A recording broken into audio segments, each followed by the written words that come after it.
இயற்கை விவசாயி சந்திரசேகரன் பேசுகிறேன். அண்ணன் இயற்கை விவசாயி முருகன் அண்ணன் இருக்கார். அவர் வயலை தான் வந்து பார்த்துருக்கோம்.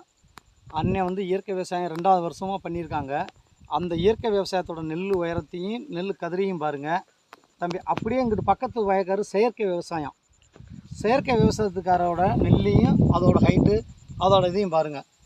அப்படி சுத்த தம்பி, அப்படியே எல்லா பக்கமும் அந்த கருத்தை அப்படியே அங்கே நுப்பாட்டி ஸ்லோ பண்ணிவிடு. நான் திருப்பி இது காட்டு, இந்த காட்டு என்னையும் காட்டு அதையும் காட்டு. 2க்கு வித்தியாசம் நல்லா தெரியணும் பார்க்குறவங்க. இப்போ இந்த நெல் எவ்வளோ ஹைட்டு, எவ்வளோ அழகாக இருக்குது, எவ்வளோ வேகமாக வளர்ந்துருக்கு. இதே பக்கத்து நெல்லில் வைக்கோலே இல்லாமல் முழங்காலுக்கு கீழே இருக்குது. இது இந்த நெல் நம்ம கழுத்து உயரத்துக்கு இருக்குது. இதுலேருந்தே தெரிஞ்சுக்கணும் அந்த நம்ம பாரம்பரிய ரகத்துக்கும் இந்த கிராஸ் பண்ண சொப்ப ரகங்களுக்கு வித்தியாசம். இதே நம்ம பார்த்து தெரிஞ்சுக்கலாம். இதில் உள்ள ஆரோக்கியம் இதில் ஆரோக்கியம் இருக்காது. இதை வந்து எல்லாத்துக்கும் தெரியும்.